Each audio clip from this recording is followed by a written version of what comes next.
Baghdad کو اجاڑا گیا تو کوئی کہتا تھا کہ یہاں سے دوبارہ پھر بھی اسلام کا چلانا ہوگا؟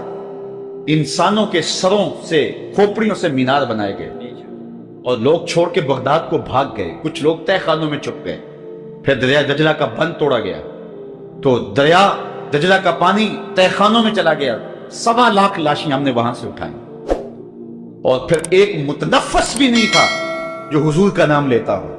وہ روس البلاد، جو شہروں کی دلہن، اجڑا پڑا تھا، لاشیں پڑی تھی، اور وہاں منگولوں کا قبضہ تھا، اور وہاں تاتاری دندناتے پھرتے تھے۔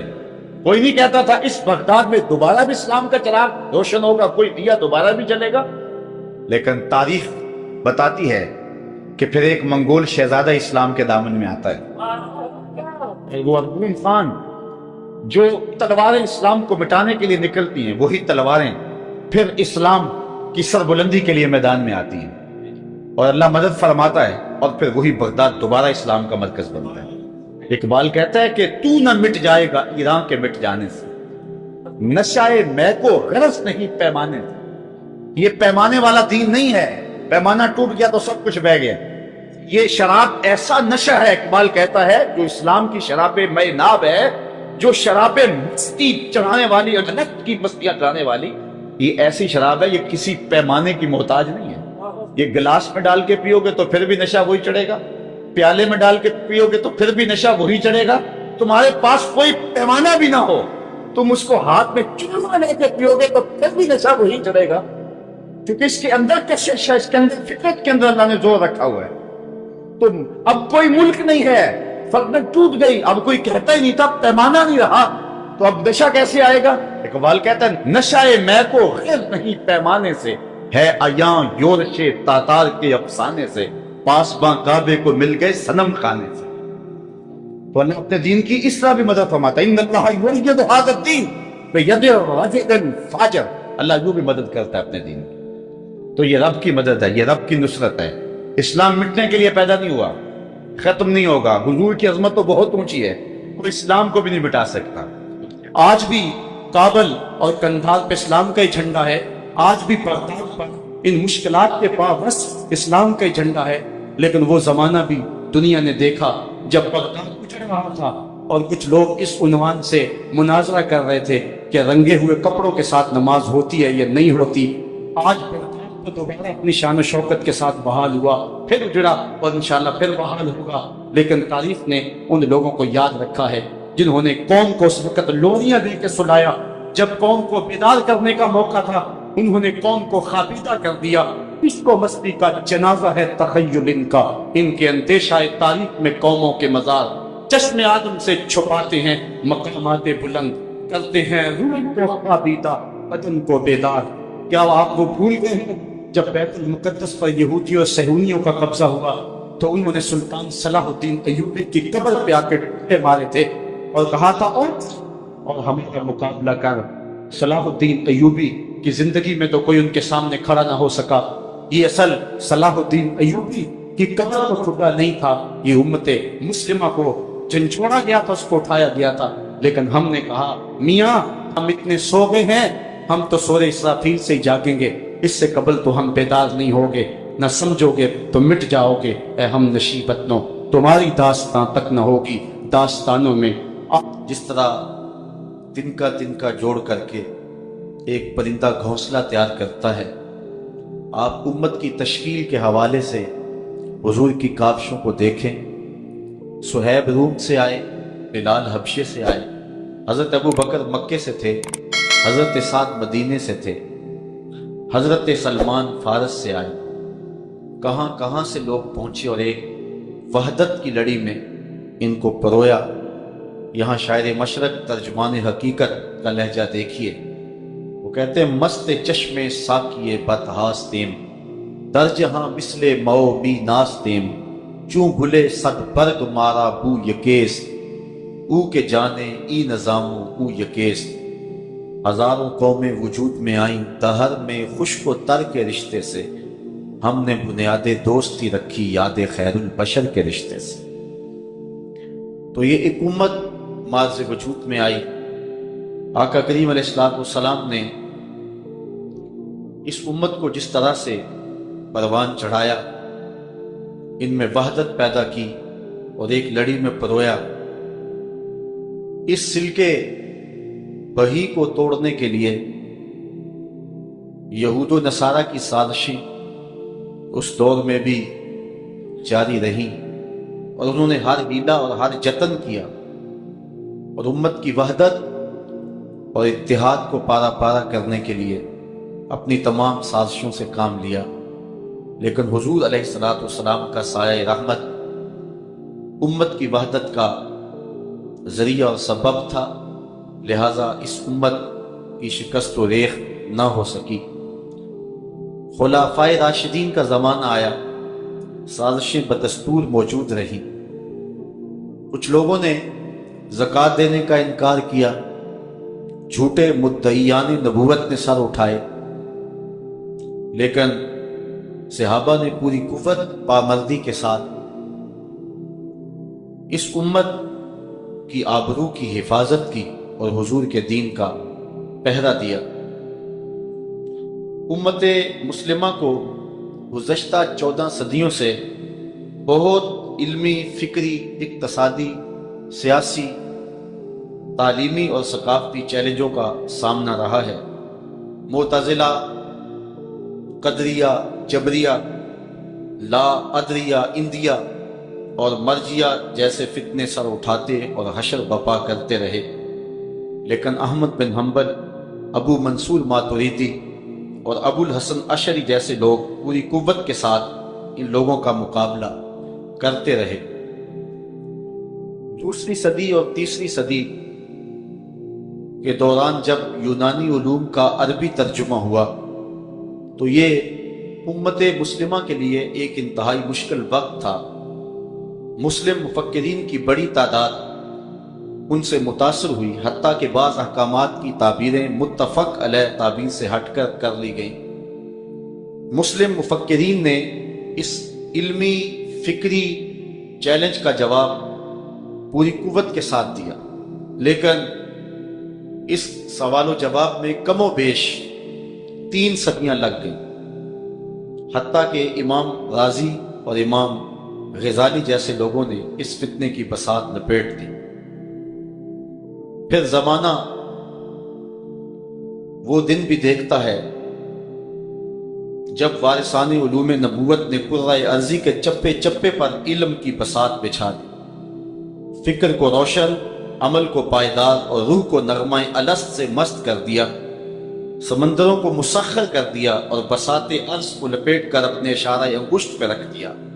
تھے ایک ہمی تیرے مار کا آراؤں میں، خشکیوں میں لڑتے تھے کبھی دریاؤں میں، دی ازانے کبھی یورپ کے کلیساؤں میں، کبھی افریقہ کے تاتے ہوئے صحراؤں میں، دشت و دشت دریا بھی نہ چھوڑے ہم نے، بحر ظلمات میں دوڑا دیے گھوڑے ہم نے۔ کون سا علم و فن تھا جس کو علم وحی کے سامنے جھکا نہ دیا گیا ہو؟ زمین کی پیمائش کر کے آج کے گلوبل ورلڈ کا راستہ آسان کر دیا، رصد گاہوں سے اجرام فلکی زیر دام لا کر کے اپالو 11 کے لیے راہ مستقیم کا تعین ہم نے ہی تو کیا تھا۔ جی ایچ ویلز اعتراف کرتا ہے کہ اسلامی تمدن مغربی تمدن کا پیش رو ہے۔ بصرہ، کوفہ، بغداد، سمرقند، بخارا، ماوراء النہر، قلتبہ اور قاہرہ کی یونیورسٹیاں علم و حکمت کا مرکز تھی اور تمام جہان میں نور پھیلا رہی تھی۔ عربی فلسفہ اسپین کے راستے مغرب میں داخل ہوا اور پیرس، آکسفورڈ، پھر شمالی اٹلی کے جامعات پر چھا گیا۔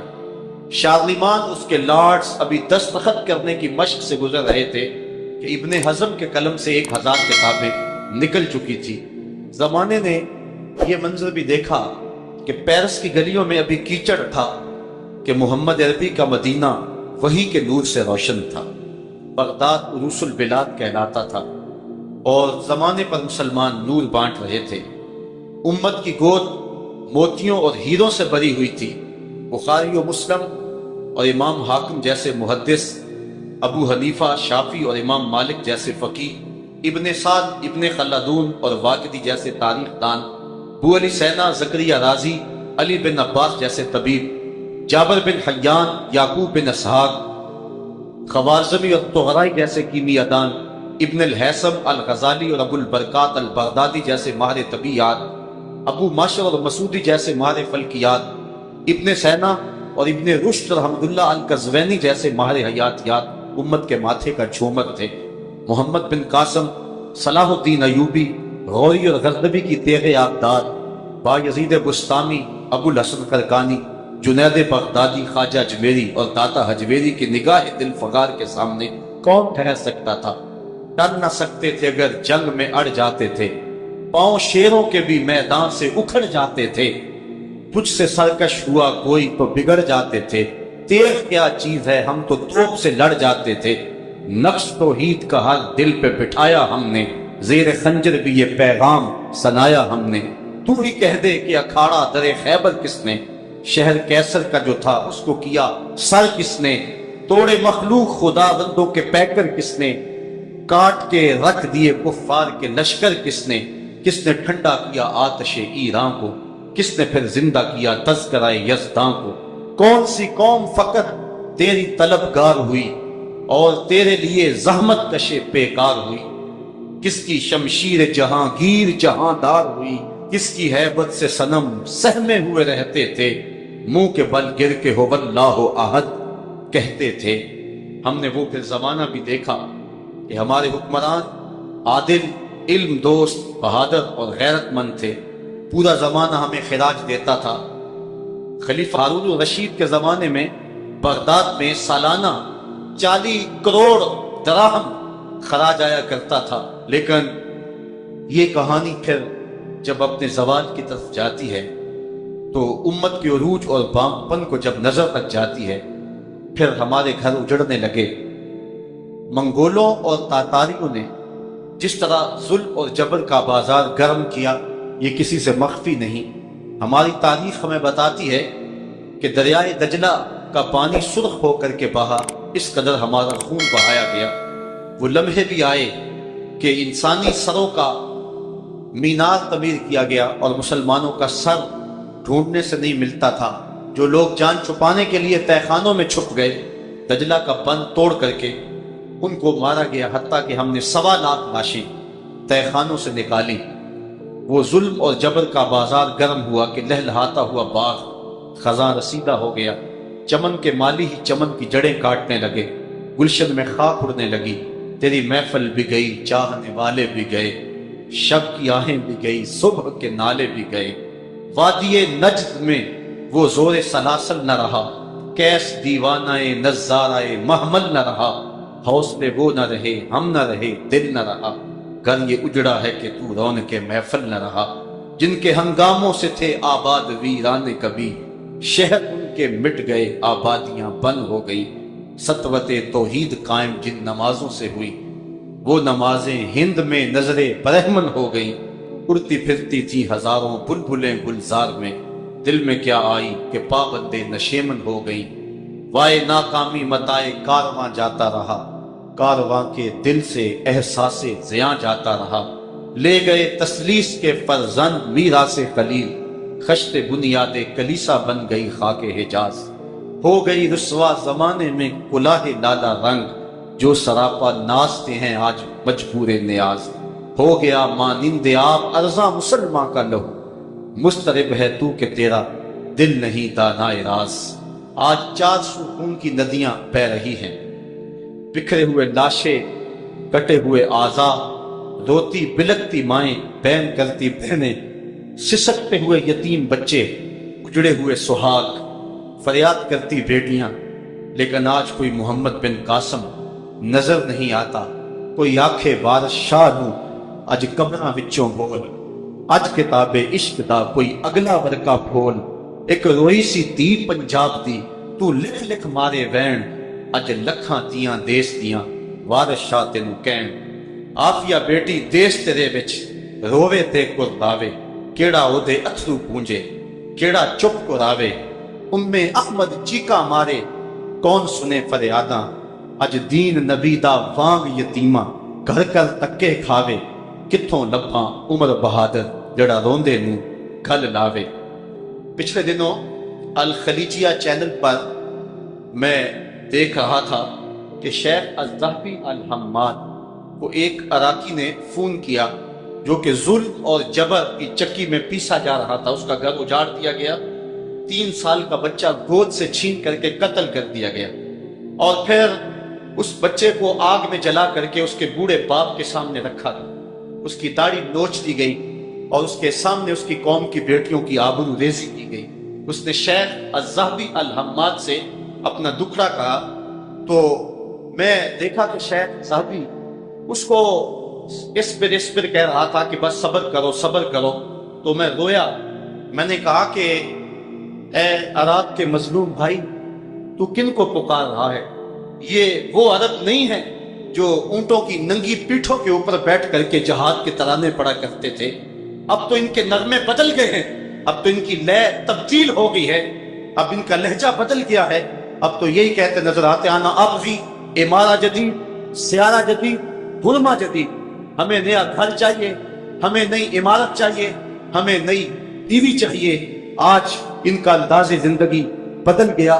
آج سمندروں میں عمارتیں بنا کے ہمیں دکھاتے ہیں. مجھے ایک بندہ کہنے لگا کہ فلاں جگہ پہ ایک عمارت بنی ہے جس کی جو ہے وہ اتنی منزلیں سمندر کے پانی میں ہیں اور اتنی اس کی منزلیں جو ہیں وہ پانی کے اوپر ہیں. میں نے کہا ہم نے آگ لگانی ہے ان پلازوں کو, ہم نے آگ لگانی ہے ان منزلوں کو. ہمیں تو کفر کو, ہمارے بچے رو رہے ہیں, امت تڑپ رہی ہے, اور تم پلازے بنا کے دکھاتے ہو. امت کو ان پلازوں کی ضرورت نہیں ہے, امت کو جہادی ہاتھوں کی ضرورت ہے, امت کو جو ہے وہ ایٹم بم کی ضرورت ہے. کاش کے عرب اپنے اسلاف کی کہانیوں کو یاد کریں اور دیکھیں کہ وہ 313 جنہوں نے عزیمت کی انوکھی داستان رقم کی تھی, کیا بھول سکتے ہیں جب ابو جہل نے عمیر کو بھیجا اور جا کر کے اس نے دیکھا اور واپس پلٹ کے کہا کہ مسلمانوں کی تعداد بڑی تھوڑی ہے اور وہ صرف 3 اونٹوں کو کھا سکتے ہیں. تو ابو جہل تکبر رونت سے پھول گیا اور صنادید قریش کو بلا کر اس نے کہا کہ اب لڑائی آسان ہو گئی ہے, بلکہ لڑائی کی نوبت ہی نہیں آئے گی. رسیاں اکٹھی کرو, انہیں پکڑیں گے اور جکڑیں گے اور اونٹوں کی پشتوں پہ باندھ کر کے انہیں حرم میں لے جائیں گے اور نئے دین کا مزہ چکھائیں گے. عمیر جو اپنی آنکھوں سے مسلمانوں کے جواں جذبوں کو دیکھ کے آیا تھا, اس نے ایک تاریخی بات کہی جو ابن حشام نے لکھی. اس نے کہا اے قریش کے سرداروں, اتنا بھی تکبر میں نہ ہو. تم کہتے ہو کہ ہم ان کو رسیوں میں جکڑ لیں گے, لیکن میں ان کے جذبے ان آنکھوں سے دیکھ کر کے آیا ہوں.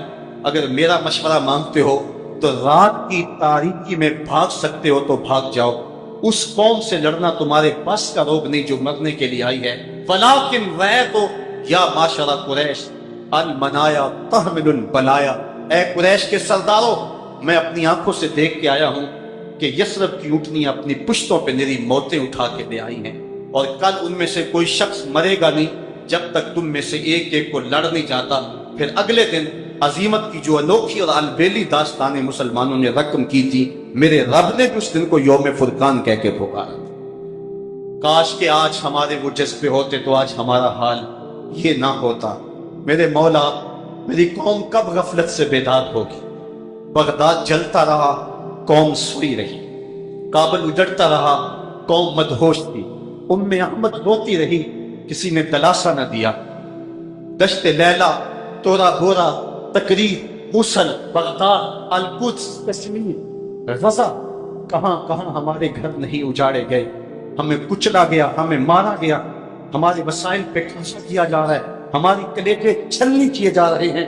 کتاب رحمت کو آگ لگا کر اور پیغمبر رحمت کے خاکے تراش کر کے ہمارے جذبات کی توہین کی جا رہی ہے اور ہمیں ذہنی اور روحانی تکلیف پہنچائی جا رہی ہے.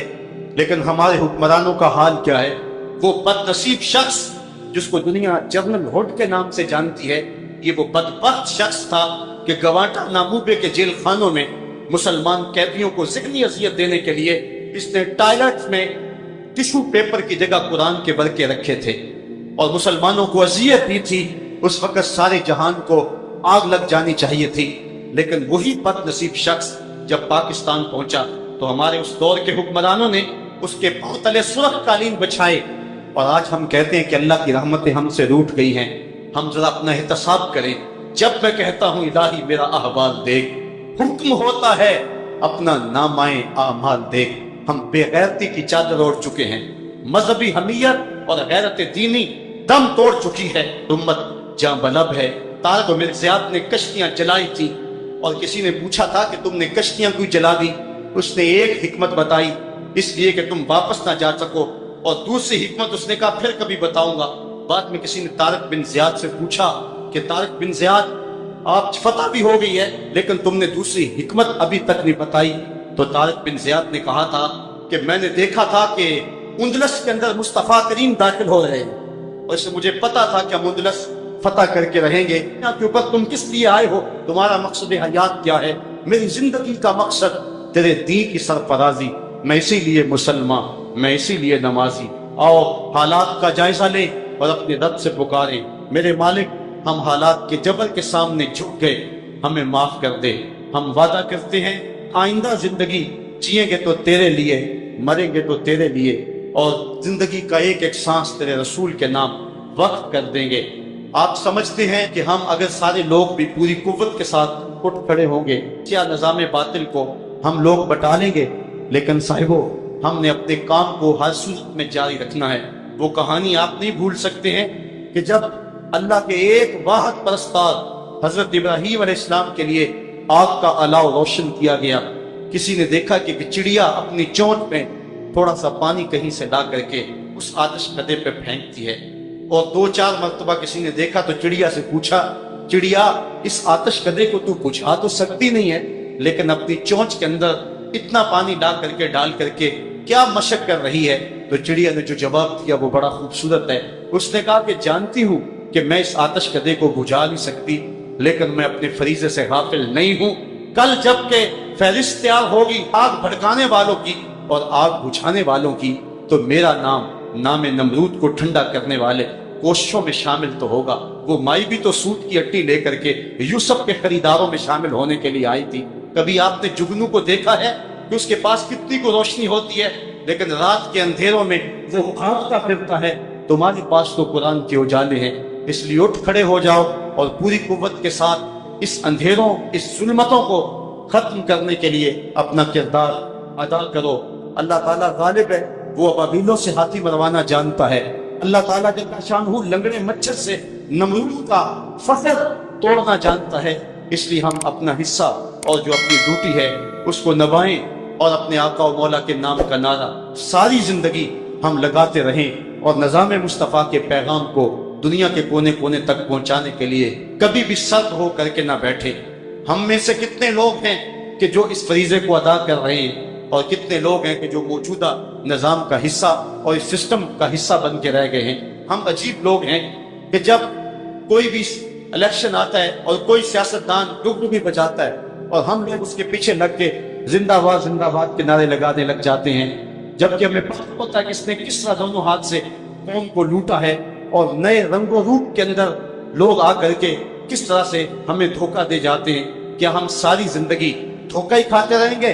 63 برس تو بیت گئے، کیا باقی زندگی بھی اس فراڈ میں گزار دیں گے؟ آؤ آج اس کانفرنس کے اندر ہم یہ عہد کر کے اٹھے کہ جو باقی زندگی ہے ہم کسی سیاستدان کا، کسی چور ڈاکو لٹیرے کا اور کسی بے حمیت اور بے غیرت کا نعرہ نہیں لگائیں گے۔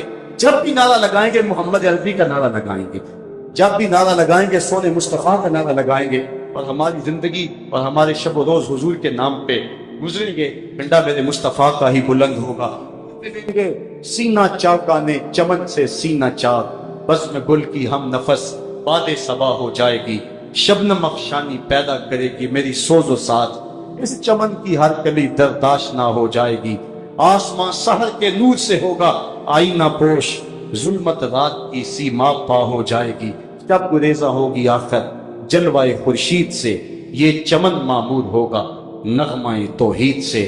صاحبو، اس وقت ہم اپنے اللہ سے فریاد کریں اور دکھا ہوا دل لے کے اسی کے حضور پیش ہوں، اور عرض کریں میرے مالک ہمیں اپنی رحمتوں کے حصار میں لے کر کے نکلیں گے اور پرخود کے ساتھ شامل ہوں گے، اور پھر بیت المقدس کو فتح کیا جائے گا، اور اس کے بعد اگر کوئی یہودی اور عیسائی کسی پتھر کی اوٹ میں بھی چھپنے کی کوشش کرے گا، احادیث میں آتا ہے وہ پتھر بھی آواز دے کے مسلمان مجاہد کو کہے گا کہ ادھر آ، میرے پیچھے یہ ظالم چھپا ہوا ہے، اور وہ پتھر اور وہ جھاڑی بھی اس کو پناہ نہیں دے سکے گی، اور کائنات کا ایک ایک گوشہ اور ایک ایک کونا حضور علیہ الصلوۃ والسلام کے نام سے ہی گونج اٹھے گا۔ کہ میرے سامنے اگر 1000 آدمی بیٹھا ہے تو اس پیغام کو پوری قوت کے ساتھ 100 آدمی تک پہنچا دے تو 1,00,000 آدمی تک پیغام پہنچ جائے گا۔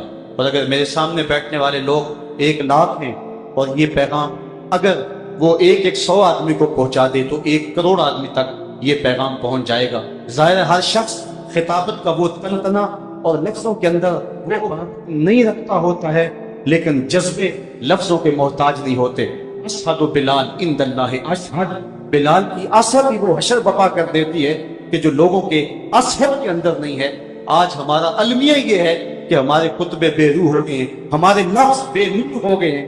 اقبال نے اس ٹکڑے کو بیان کیا، واعظ قوم کی وہ خیالی نہ رہی، برق طبعی نہ رہی، شعلہ میں کالی نہ رہی، رہ گئی رسم آذاں روح بلالی نہ رہی، فلسفہ رہ گیا تلقین غزالی نہ رہی، مسجد مرسی آقا ہیں کہ نمازی نہ رہے، یعنی صاحب اوصاف وہ حجازی نہ رہے۔ آج ہم نے اپنے اسلاف کی صلاحیتیں اور ان کے جذبے آج پھر اپنے اندر پیدا کرنے ہیں۔ آج ہم کہتے ہیں کہ ہم دنیا سے کیوں پیچھے رہ گئے، میں کہتا ہوں کبھی اپنی حالت دیکھی، ہمارا حال کیا ہے۔ قوم کی کیفیت یہ ہو کہ جس قوم کی مسجدوں کی لیٹرینوں کے گندے لوٹے بھی لوگوں کی دست بغض سے محفوظ نہ ہو، اس قوم کا اللہ ہی حافظ ہے۔ ہم نے کبھی اپنے اندر جھانکا، ہم نے دیکھا کہ ہم کس جگہ پہ کھڑے ہیں۔ آج گرمی کا موسم آیا ہے، لوگ جگہ جگہ واٹر کولر نصب کر رہے ہیں، لیکن اس کے ساتھ جو گلاس رکھتے ہیں ان کو زنجیروں میں باندھ کر کے رکھنا پڑتا ہے۔ میں پوچھتا ہوں اچھا مسلمان تو بڑی دور کی بات ہے، ہم تو اچھے انسان بھی نہیں۔ میں ایک دن جمعۃ المبارک پڑھانے نکلا تو میرے آگے ایک گدھا گاڑی جا رہی تھی جس کے اوپر لکھا ہوا تھا کہ جلنے والے کا منہ کالا۔ میں سر پکڑ کے بیٹھ گیا۔ میری قوم اتنی گر گئی ہوئی ہے کہ ایک مزدور سے بھی جلنے والے لوگ اس معاشرے کے اندر موجود ہیں۔ جب قوموں کے تیور اور قوموں کے لچھن اور لوگوں کا انداز زندگی ایسا ہو تو پھر قومیں آگے نہیں بڑھا کرتی ہیں۔ ہم نے دیکھنا ہے، اپنے اندر اخلاقی قوت پیدا کرنی ہے، اپنے اندر غیرت و حمیت کا نور پیدا کرنا ہے۔ علماء نے اپنے خطبوں کو، اپنی تقریروں کو مؤثر بنانا ہے۔ اگر ہماری تقریر لوگوں پہ اثر نہیں کرتی تو ہم نے دیکھنا ہے کہ ہمارے اندر کون سی کمی ہے۔ اشہد بلال عند اللہ اشہد، اسد دھوم مچا دیتی ہے تو ہم نے دیکھنا ہے کہ ہمارے مکفہ جملے اور ہماری خوبصورت گفتگو اور ہمارے نفس و نشر سے مرتب باتیں لوگوں کے دلوں کے اندر ہلچل پیدا کیوں نہیں کرتی۔ ہم اپنے عمل پہ غور کریں۔ میرے شاہ نقشبند بخاری، آپ نے بڑی خوبصورت بات لکھی کہ جس شخص کی خاموشی پیدا نہیں دیتی اس شخص کی تقریر بھی پیدا نہیں دیتی۔ آج ہمارا المیہ یہ ہے کہ ہمارا کردار وہ چمک نہیں رکھتا تو گفتار کے اندر تو پھر روشنی کہاں سے آئے۔ ایک غوث اعظم تھا، اس نے پورے زمانے کو زندگی دے دی، اور محی الدین انہیں اس لیے کہا جاتا ہے۔ آج ہر آستانے کا سجادہ نشین وقت کا غوث ہے، لیکن آج قوم کی تقدیر نہیں بدل رہی۔ تیرے صوفے ہیں فرنگی، تیرے قالی ہیں ایرانی، خون کے آنسو رلاتی ہے جوانوں کی تن آسانی۔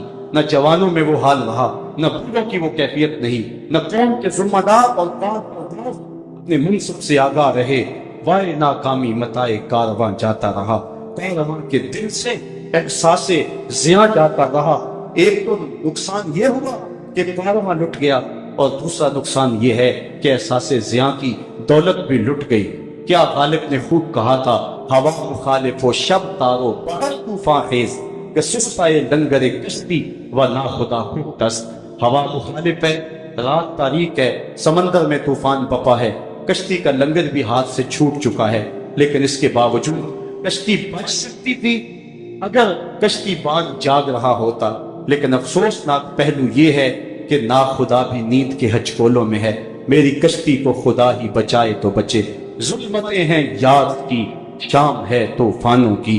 ایک وہ زمانہ تھا کہ حضرت عمر مدینے میں قدم رکھتے تھے، کیسر و کسریٰ کی سلطنتیں کانپتی تھی۔ آج ہم دوسروں سے ٹکٹیشن لیتے ہیں، ہم صرف 313 تھے، زمانے کی کایا پلٹ دی، اور آج 1 ارب 40 کروڑ انسان خانمہ برباد ہیں۔ آج کس کے گھر گڑ رہے ہیں، کس کا گلا کاٹا جا رہا ہے۔ حافظ کمزور ہو تو بات اور ہے، لیکن کیا ہم بھول چکے ہیں کہ ہمارے گلے کاٹے گئے، اور جب خون بہہ گیا تو ہمارے دلوں کے اندر پیٹرول بھرا گیا اور پھر لاشوں کو آگ لگائی گئی۔ یہ کہانی پرانی نہیں ہوئی کہ ہمارے بھائیوں کے سر سے بال نوچے گئے، اور ان زخموں میں تیزاب چھڑک کر تڑپنے کے لیے دھوپ میں چھوڑا گیا۔ یہ درد بھی ابھی تازہ ہے کہ شبرغان کی طرف جانے والے کنٹینروں کے اندر اتنے لوگ بھر دیے گئے جتنی گنجائش نہیں تھی، اور انہیں پانی کا ایک گھونٹ بھی نہیں دیا گیا، اور وہ جب مرنے لگے تو ایک دوسرے کا پسینہ چاٹتے تھے۔ جب کنٹینر جا کے وہاں کھولے گئے، 2 اور 3 لوگوں کے علاوہ جنہوں نے دکھ کی داستان سنائی، باقی سارے لوگ شہادت کا جام پہن چکے تھے۔ میں احمد مرسل میں چیختی رہی اور اپنے بھائیوں کو پکارتی رہی، محمد بن قاسم کو آواز دیتی رہی، صلاح الدین ایوبی کو پکارتی رہی، لیکن اس کو کوئی دلاسا دینے کے لیے کہیں آگے نہ بڑھا۔ اپنے محلوں میں ہمارے حکم مست رہے، ایسی جو میں بیت المقدس کے حصے کو آگ لگنے کی وجہ سے مارز وجود میں آئی تھی، پوری کائنات کو آگ لگ گئی۔ امت مسلمہ انگاٹ میں لوٹتی رہی، اور ایک OIC نے کوئی کردار ادا نہ کیا۔ قائد ملت اسلامیہ مولانا شاہ احمد نورانی فرمایا کرتے تھے، OIC کو اب پنجابی میں پڑھیں کہ OIC اب چلی گئی، اب ہمارے پاس نہ کوئی وحدت ہے، ہمارے پاس نہ کوئی نظم ہے، آج رہنمائے قوم کے پاس نہ کوئی منصوبہ ہے، اور آنے والی نسلیں ہمیں برے لفظوں سے یاد کریں گی۔ اللہ تعالیٰ جل شانہ غالب ہے، اس نے ابابیلوں سے بھی ہاتھی والوں کو ختم کیا ہے۔ یہ دین انشاءاللہ غالب ہوگا۔ هو الذی ارسل رسولہ بالہدی ودین الحق لیظہرہ علی الدین کلہ۔ اللہ تعالیٰ نے واضح صاف اور روشن فرمایا کہ اللہ نے رسول بھیجا اس لیے ہے کہ دین کو تمام دینوں پر غالب کر دے، اور وہ لمحے امت میں دیکھنے ہیں اور وہ گھڑیاں آنی ہیں، گو شاید ہم نہ دیکھ سکے۔ ایک شاعر کا شعر مجھے بہت تڑپاتا ہے، وہ کہتا ہے کہ جب ہم پیدا ہوئے اس گلشن میں آئے تو گلشن اجڑ چکا تھا، اور بہار اس وقت آئے گی جب ہم اس گلشن سے جا چکے ہوں گے۔ لیکن کوئی بات نہیں، جو لوگ بدر میں شہید ہوئے تھے